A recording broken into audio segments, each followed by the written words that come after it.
অবশেষে মেডেল জিতে রোহিতকে সুস্থ করে তুলল ফুলকি। খুশি হয়ে গেল সবাই। হ্যাঁ বন্ধুরা, এমনটাই দেখা যাবে। তাই সম্পূর্ণ জানতে ভিডিওটিতে লাইক দিয়ে চ্যানেলটি সাবস্ক্রাইব করে দেখতে থাকুন। গল্পের শুরুতেই দেখা যাবে খেলার ওখানে জেঠুমনি চলে আসে। তখন তমাল বলতে থাকে, এত কষ্ট করে জেঠুমনি তুমি আসলে? তখন জেঠুমনি বলতে থাকে, কি বলিস বল, রোহিতের এই অবস্থা, তার মধ্যেও যে ফুলকিটা সাহস করে খেলতে এসেছে, তার জন্য আমরা আসবো না? অরুণাকে বললাম তো যে রোহিতের কাছে হসপিটালে থাকতে, আর আমি এখানে ফুলকির খেলা দেখতে চলে এসেছি, কারণ ফুলকিকেও তো আমাদেরকে সাহস দিতে হবে। না হলে মেয়েটা এত সাহস করেছে এই রোহিতটার জন্যই তো, রোহিতকে সুস্থ করে তুলতেই হবে। তখন থানু বলতে থাকে, হ্যাঁ হ্যাঁ জেঠুমনি, ফুলকিই পারবে দা ভাইকে সুস্থ করতে, ফুলকি হারবে না, তুমি দেখো ফুলকি ঠিক জিতবে। তারপরে দেখা যাবে সেখানে অনুপম দ্বারাও সবাই মিলে চলে আসে। তারপরে রুদ্র, শালিনীও সেখানে আসে। তারপর রুদ্র শালিনীকে বলতে থাকে, শালিনী, এ ফুলকি দাস কিন্তু কিছুতেই জিততে পারে না, তুমি কোনো ব্যবস্থা করেছো তো?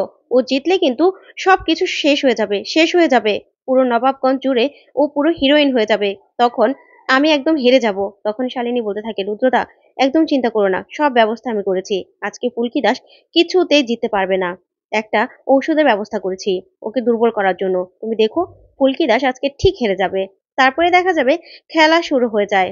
খেলা শুরু হলেই প্রথমেই ফুলকি মনোসংযোগ খেলার মধ্যে দিতে পারে না, রোহিতের কথায় ভাবতে থাকে আর খুব কষ্ট পেতে থাকে।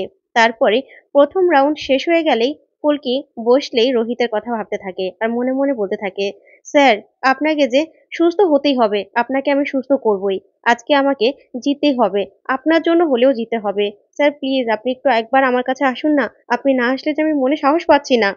ওইদিকে মন্দার সেই রুমালের মধ্যে শালিনীর দেওয়া ওষুধটা মিলাতে থাকে। তখনই শালিনী তাকিয়ে দেখতে থাকে আর হাসতে থাকে আর বলতে থাকে, রুদ্রদা দেখো ওই যে ওষুধটা মিলানো হচ্ছে, এই ওষুধের জন্য না ফুলকি একদম দুর্বল হয়ে পড়বে। তখনই অনুপম দা ভাবতে থাকে আর বলতে থাকে, না না, ফুলকির পাশে এখন আমাদেরকে থাকতে হবে। তখন দীপক দাকে বলতে থাকে, না, মনে হচ্ছে না মন্দার ফুলকির মনোসংযোগটা ঠিক করতে পারবে, আমাকে ফুলকির কাছে যেতে হবে। এই বলে অনুপম দা সেখানে চলে আসে।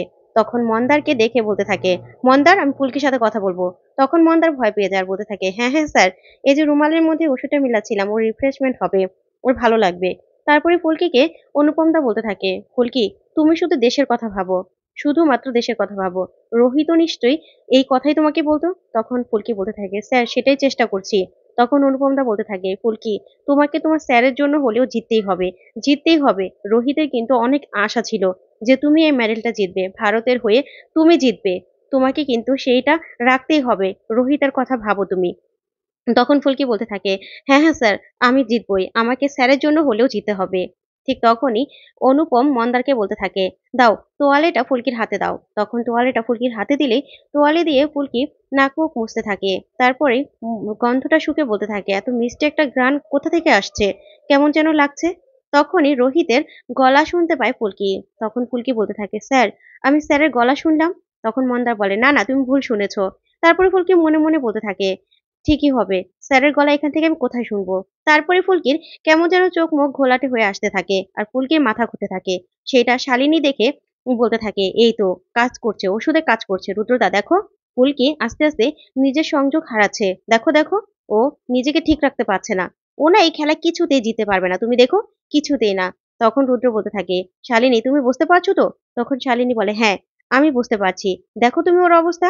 তখন ফুলকির সামনে সে আমিনাকেও দেখতে পাচ্ছিল না ঠিকঠাক মতো, কিক যে করছিল যেন ভুলভাল কিক করছিল। তখন ফুলকি মনে মনে বলতে থাকে, এটা আমার কি হচ্ছে, আমার এরকম লাগছে কেন স্যার, আমি যে কিছুতে মনোসংযোগ এখানে দিতে পারছি না, আমি যে ঠিক করে কিছুই দেখতে পাচ্ছি না স্যার, আমার এরকম লাগছে কেন, আপনি আসুন না প্লিজ স্যার, আপনি আসুন, আপনি না আসলে যে আমি কিছুতে মনোবল পাচ্ছি না।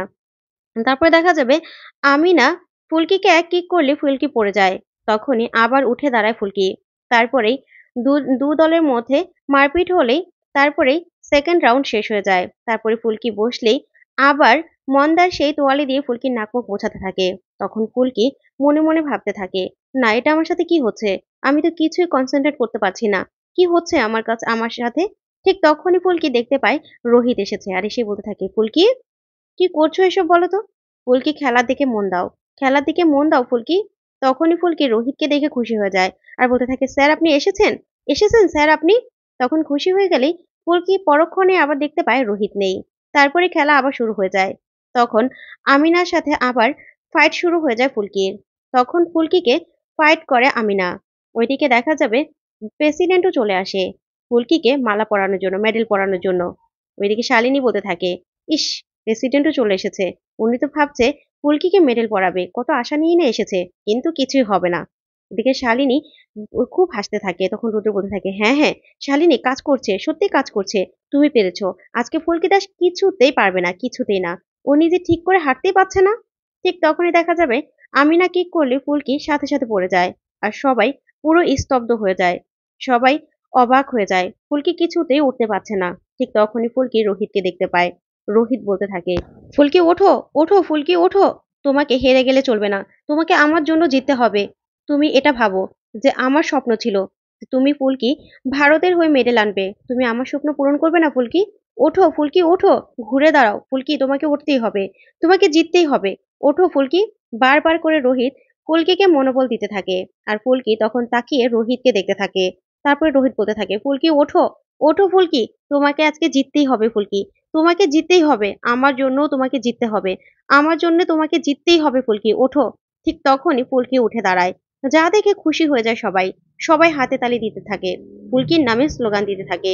জেঠুমনি, ধানু, তমাল সবাই খুশি হয়ে যায়। ওইদিকে অনুপম দ্বারাও সবাই খুশি হয়ে যায়। আর অবাক হয়ে যায় শালিনী আর রুদ্র। ঠিক তখনই ফুলকি আমিনাকে এক কিক করলে আমিনা সাথে সাথে পড়ে যায়। তারপরে ফুলকি জিতে যায়। তখন ফুলকি জিতে গেলেই খুশিতে পুরো ভারতবর্ষ উচ্ছ্বাস করতে থাকে। তখনই ফুলকি রোহিতকে দেখতে পায়। আর ফুলকি তখন খুশি হয়ে যায়। তারপরে জেঠুমনি বলতে থাকে, আমি জানতাম ফুলকি পারবেই, আমি জানতাম ফুলকি পারবে, রোহিতের জন্য ফুলকি পারবেই। ওইদিকে অনুপম দ্বারাও খুশি হয়ে যায় আর বলতে থাকে, আমরা জানতাম মেয়েটার সাহস আছে, মেয়েটা যে পারবে সেটা আমরা জানতাম। না হলে ওর স্যারের এই অবস্থা, তারপরেও মেয়েটা করে দেখিয়েছে। তখন তো ফুলকি খুশি হয়ে তারপরে মেডেলটা নিয়ে রোহিতের কাছে যায় আর গিয়ে বলতে থাকে, স্যার উঠুন, স্যার উঠুন, আপনার জন্য আমি মেডেল জিতেছি। তারপরে রোহিতের গলায় পরিয়ে দেয়। ওইদিকে শালিনী আর রুদ্র মন মুখ ভার করে দাঁড়িয়ে থাকে। তারপর রুদ্র বলতে থাকে, এই মেয়েটার সাথে না কিছুতেই কিছু পেরে উঠছি না আমরা, কিছুতেই না। তারপরে দেখা যাবে মেডেলটা পড়াতেই রোহিতের জ্ঞান চলে আসে আর খুশি হয়ে যায় সবাই। তারপরে ফুলকি বলতে থাকে, স্যার দেখুন, আমি মেডেল জিতে এনেছি স্যার, আপনার কথা আমি রাখতে পেরেছি। স্যার দেখুন, আপনার কথা আমি রেখেছি। আমি ইন্ডিয়ার হয়ে খেলে মেডেল জিতেছি স্যার, আপনার জন্য, আপনার জন্য স্যার। তখনই রোহিত খুশি হয়ে যায় আর অবাক হয়ে ফুলকির দিকে তাকিয়ে থাকে। এদিকে জেঠুমনি বলতে থাকে, রোহিত ওঠ, ওঠ রোহিত, দেখ ফুলকি তোর জন্য, শুধুমাত্র তোর জন্য জিতেছে, ওঠ। তারপরেই শালিনী আর রুদ্র সেটা দাঁড়িয়ে দাঁড়িয়ে দেখতে থাকে। আর রুদ্র বলতে থাকে, শালিনী এবারও তুমি কিছু করতে পারলে না। তখন শালিনী বলে, কি করবো বলো তো, ওর না লাকটা খুব ভালো, ও না কিভাবে যেন বেঁচে যায়। তখন এই কথা বলেই শালিনী মুখ ভার করে দাঁড়িয়ে থাকে। আর এদিকে রুদ্রও থোতা মুখ বোতা হয়ে যায়। তো বন্ধুরা, আজকের আপডেটটি কেমন লাগলো অবশ্যই কমেন্ট করে জানাও। ধন্যবাদ।